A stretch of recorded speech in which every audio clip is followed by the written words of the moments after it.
The air inside the chamber was thick with anticipation. Every seat was filled, every glance forward. You could almost hear the hum of restless minds waiting for something, though no one could say exactly what. The room with its polished wood and gleaming brass fixtures seemed too perfect, almost staged like the setting of a play where everyone knew the first act was about to begin.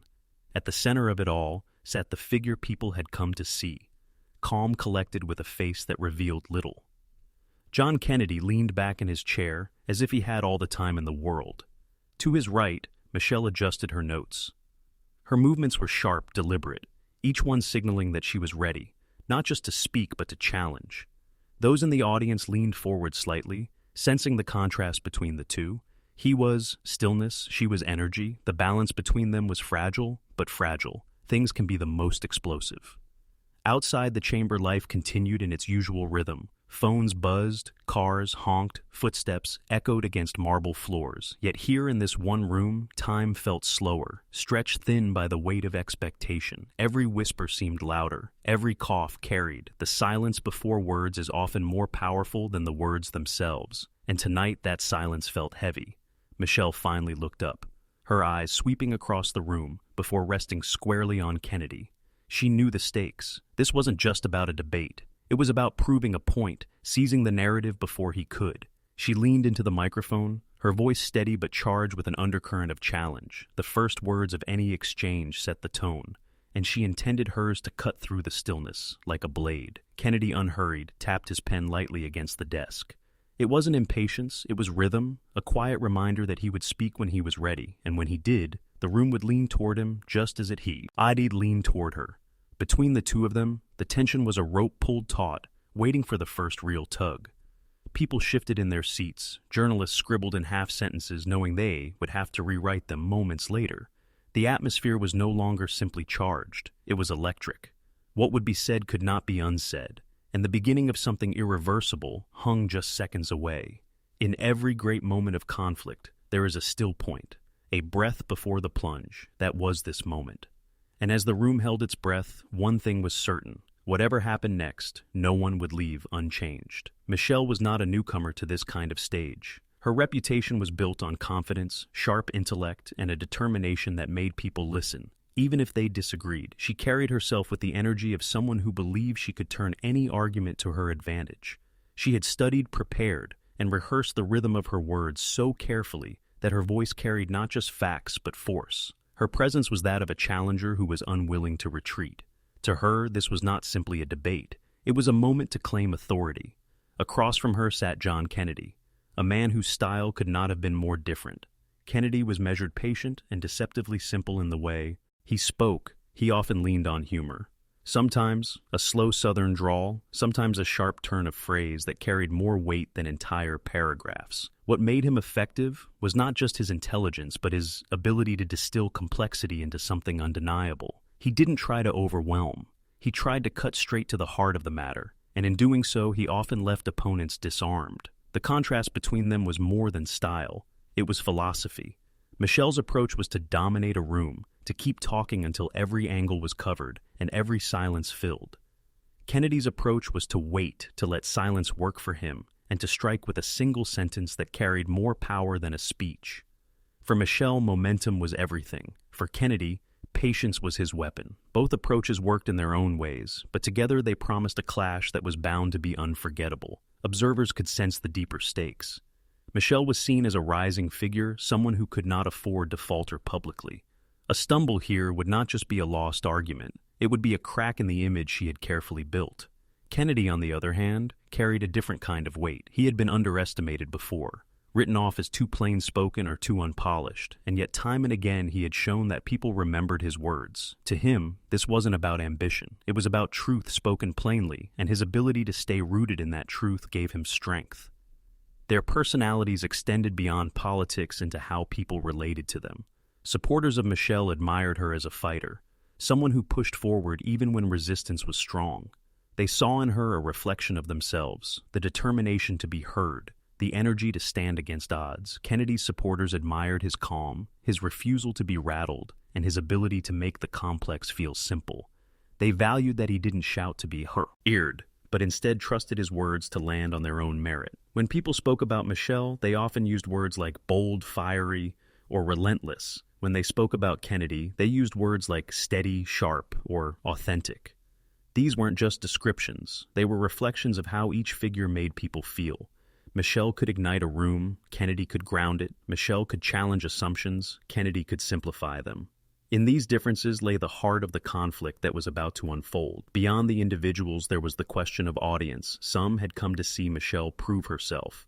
Others had come to watch Kennedy deliver one of his lines that lingered long after the night was over. Everyone in the room, whether they admitted it or not, was invested in more than just who was right. They wanted to witness the moment when one person's words tipped the balance. That is why the room felt charged, why every pause felt heavy.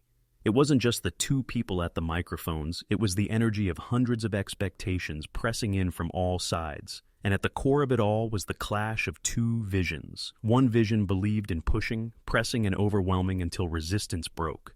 The other believed in waiting, choosing carefully and delivering one precise blow. Both were powerful, both could win, but not both could win at once.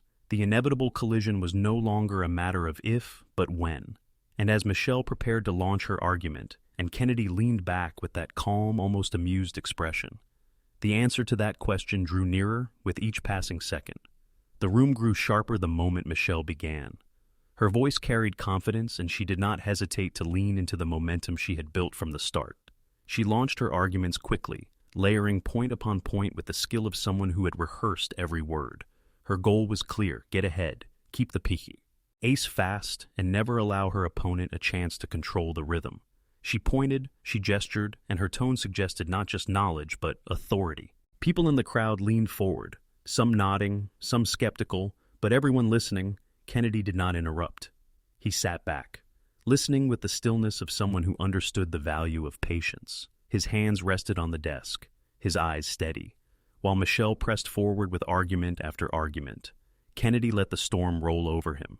He didn't fidget, he didn't glance around, he simply absorbed, and in that stillness there was something unsettling, something that suggested he was waiting for just the right opening. Michelle, sensing this, pushed harder. She accused, she dismissed, she framed her points in ways that suggested Kennedy's perspective was not just wrong but outdated. She leaned on big words, strong language, and the certainty that speed itself could carry victory.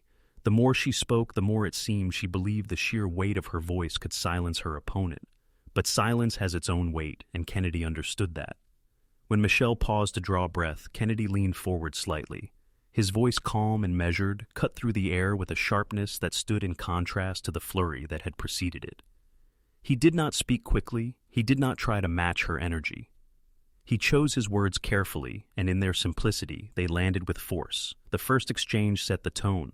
Michelle, confident and fiery, filled the space with volume. Kennedy, steady and unshaken, punctured it with precision. The audience reacted to both, shifting in their seats, some impressed by Michelle's relentlessness, others nodding at Kennedy's restraint. It was clear this was not going to be a one-sided moment. Both were capable, both had weapons in their arsenal, and neither was willing to retreat. As the debate pressed on, Michelle grew sharper. Her frustration showed in flashes in the quickness of her retorts and the narrowing of her eyes. Kennedy, in contrast, showed no rush, no sign of strain. He let meek. Elle's words pile higher, almost as if he were allowing her to build her own case, so that when the time came, he could dismantle it with a single move. This tension built over minutes that felt longer than they were. Every question from the moderator became another battleground. Every statement was met with either an avalanche from Michelle or a scalpel from Kennedy. The clash was no longer just about issues. It was about endurance, strategy, and the art of communication itself. Who could hold their ground longer? Who could make the room believe not just in the facts, but in the person delivering them? The audience felt it. They weren't just observers. They were participants in the rising energy.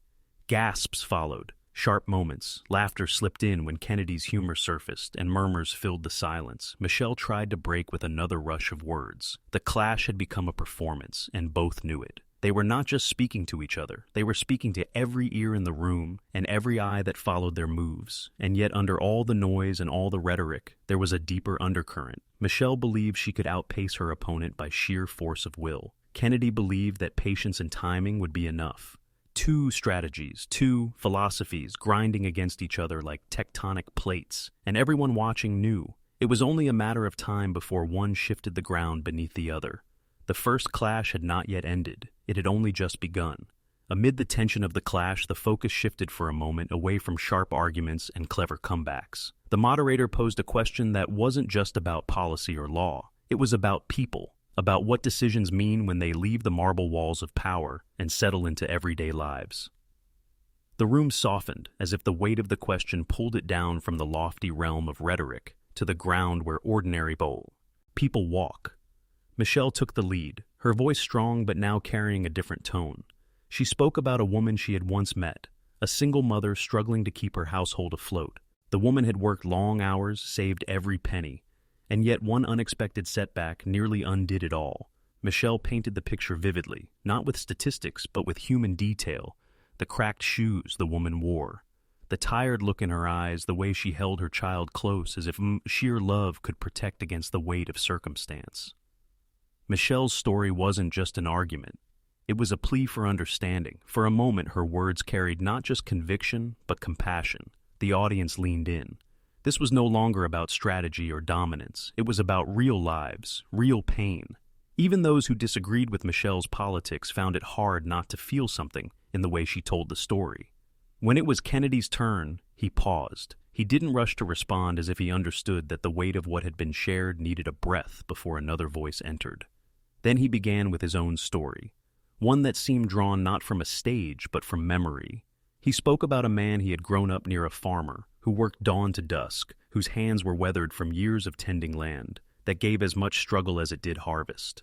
The man never complained, Kennedy recalled, but there was always a quiet determination in his eyes. Life had tested him again and again, yet he stood season after season planting seeds with faith that tomorrow would bring something better. Kennedy's voice was steady, and though he did not raise it, the room felt the weight of what he said. It wasn't just a story about hardship. It was a story about endurance, about what it meant to keep moving forward, even when the ground beneath you felt uncertain. Kennedy wasn't trying to win the room with facts or statistics. He was trying to remind them of something deeper, the resilience of people, the quiet dignity that often goes unnoticed in the noise of political debates. As he spoke, Michelle listened, her earlier intensity softened. She could not dismiss his story because it rang with the kind of truth that is hard to fabricate. The audience shifted, some nodding, not at arguments, but at memories of their own faces. They knew stories, they had carried hardships, they had seen or lived through themselves. The clash of voices had given way to something different, a shared recognition of the human condition. For a brief moment, the debate was not about winning or losing, but about acknowledging the quiet struggles that defined ordinary lives. Both Michelle and Kennedy had brought those lives into the room, and in doing so, they had reminded everyone listening that the stakes were more than political. They were personal. There was a silence after the stories, the kind of silence that carries meaning. No one rushed to fill it. The audience didn't need another argument. Not yet. They needed the space to let those images settle. The mother holding her child, the farmer planting seeds. Two different stories, two different angles, yet both pointing to the same truth that the choices made in rooms like this ripple outward, touching lives that will never see the walls of such chambers. Kennedy closed with a line that wasn't rehearsed, but it carried weight. He said, "The measure of leadership is not how loudly we speak, but how deeply we listen." The words hung in the air, not as a strike against Michelle, but as a reminder to everyone present. And in that moment, the debate felt less like a contest and more like a reflection of the people it was meant to serve. The room had settled after the stories. For a moment, it seemed as though the debate might drift into calm waters, but then almost inevitably the tension rose again. Kennedy leaned forward, his voice calm but edged with steel, and asked the question that would become the turning point of the entire exchange. "Michelle," he said, "you've shared stories that move the heart. But tell me this, when emotions fade, what do we build policy on? Do we lean only on what tugs at us in the moment, or do we anchor ourselves in principles that hold steady no matter the storm?" The question landed like a stone in water. It was not cruel, but it was sharp. It demanded an answer that reached beyond anecdotes and into the realm of truth. Michelle froze for just a second, then lifted her chin. She knew the weight of the moment. To back away would make her stories seem hollow. To push forward would mean confronting a question that didn't have an easy answer. She took a breath. Her voice, when it came, was steady. Policy isn't just about numbers on a page, Senator, she said. It's about people, if we ignore the human cost. What are we leading for? The audience murmured. It was a strong response, yet Kennedy's question still hung in the air, demanding something deeper. Kennedy nodded slightly, as if acknowledging her point, but then pressed further. I don't disagree that people matter, he said. But my question is this: when compassion pulls us one way and principle pulls us another, which do we follow? Do we bend the rules for sympathy, or do we hold the line for fairness, even when it hurts? The silence that followed was electric. Everyone in the room felt it, the sudden sharpening of the debate, the sense that this wasn't just rhetoric anymore. It was a question about the heart of leadership. IP itself, Michelle leaned in, eyes fixed on Kennedy. What good are principles if they don't protect the people they are meant to serve? A rule without compassion is just a wall that keeps the vulnerable out. The crowd reacted with a mix of nods and gasps. It was bold, perhaps, even defiant. Kennedy, unfazed, replied with a quiet force. And what good is compassion if it's not guided by principle? Without structure, it becomes favoritism. It bends with every wind, and in the end it serves no one fairly. The words echoed and the room seemed to still. For the first time it was clear that this wasn't about either of them. Winning applause, it was about a hard truth, one that had no easy resolution. Michelle's shoulders dropped slightly, not in defeat but in recognition. She knew Kennedy's point carried weight, just as hers did. This was no longer a clash of egos. It was a confrontation with the hardest question leaders face: how to balance heart and law, compassion and principle. The audience sat in rapt attention. Every eye was on them, waiting for the next move, but neither rushed. The silence stretched, and in that silence the weight of the question grew heavier. Finally, Kennedy spoke again, softer now, almost reflective. Maybe the real challenge isn't choosing one over the other, he said. Maybe it's having the courage to carry both, to feel compassion without losing principle, and to stand by principle without losing compassion. His words didn't come like an attack. They came like a challenge, one that wasn't aimed just at Michelle, but at everyone listening. Michelle met his gaze, and though she did not reply immediately, the look on her face told its own story. She was not defeated, but she had been forced to reckon with something bigger than a debate. The climax wasn't in a shouted line or a dramatic gesture. It was in the quiet recognition that they had reached the edge of the question that truly mattered, the one that every every policymaker, and even every ordinary person must wrestle with. What happens when compassion and principle collide? The air in the room felt charged, not with division, but with reflection. The audience wasn't just watching anymore. They were thinking, grappling, questioning, and that was the mark of a true turning point. The weight of Kennedy's words lingered in the air. For a long moment, neither he nor Michelle spoke. The audience held its breath, sensing that something had shifted. The debate wasn't about scoring points anymore. It had become something deeper, something that reached beyond the room.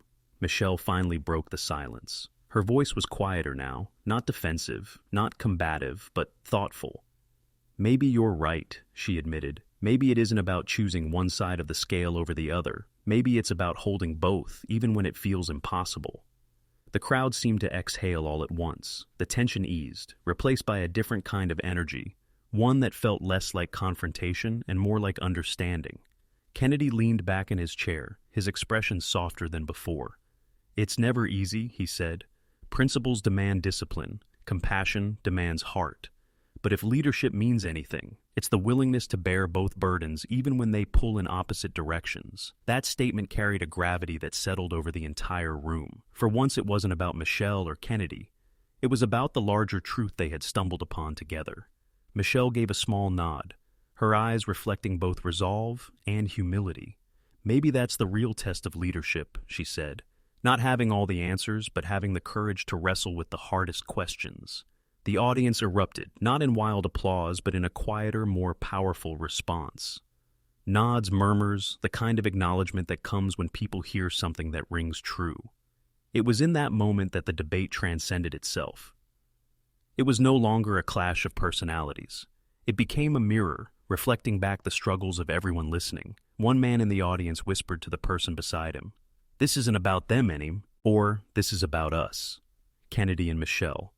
Both sat quietly for a moment longer, neither rushing to reclaim the stage. The silence was its own kind of answer, an acknowledgement that sometimes the most powerful truths don't need to be shouted. In the stillness, the lesson revealed itself, that strength and softness are not enemies, that principle and compassion can coexist even if imperfectly, and perhaps that imperfection is what makes leadership truly human.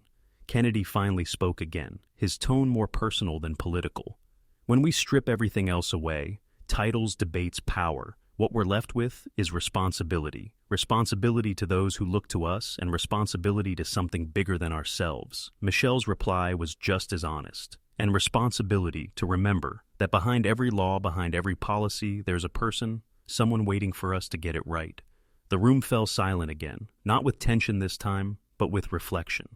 It was the kind of silence that invites thought, that settles deep inside and lingers long after words fade. A reporter who was present later described the moment in her notes. It wasn't victory or defeat, it was recognition.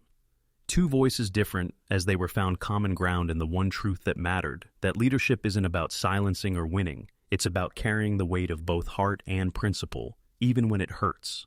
As the debate drew to a close, Kennedy and Michelle shared a brief look, not of rivalry, but of respect. They had challenged each other, pushed each other, and in doing so, uncovered a truth neither could have reached alone. And in that shared recognition, the audience saw something rare. They saw that conflict, when approached with honesty, can lead not to division, but to understanding. As one attendee later put it, for a moment it felt like politics wasn't about sides, it was about people. The reflection of that night didn't end in the room. It carried outward into conversations at dinner tables, into quiet moments of thought. It left behind a question that each listener had to answer for themselves. How do we balance compassion with principle in our own lives? And perhaps that was the real resolution.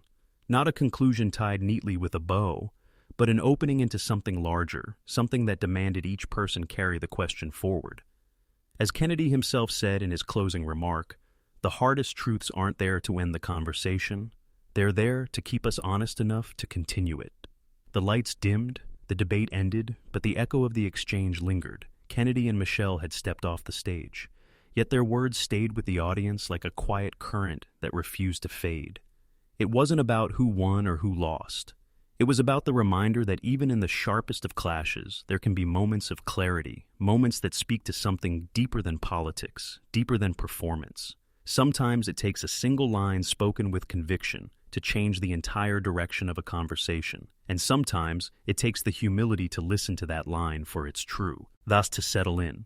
That night, the room discovered something rare, that strength and compassion and principle and humanity don't have to cancel each other out. They can exist side by side, pulling against each other, yet creating balance. The real question isn't what Kennedy said or how Michelle responded. The real question is what each of us carries away from it. When you strip away the noise, when the stage lights go dark, you're left with a choice. Do we treat disagreement as a wall or as a bridge? And maybe that is the thought worth holding on to, that the most powerful words are the ones that don't end the conversation, but keep it alive.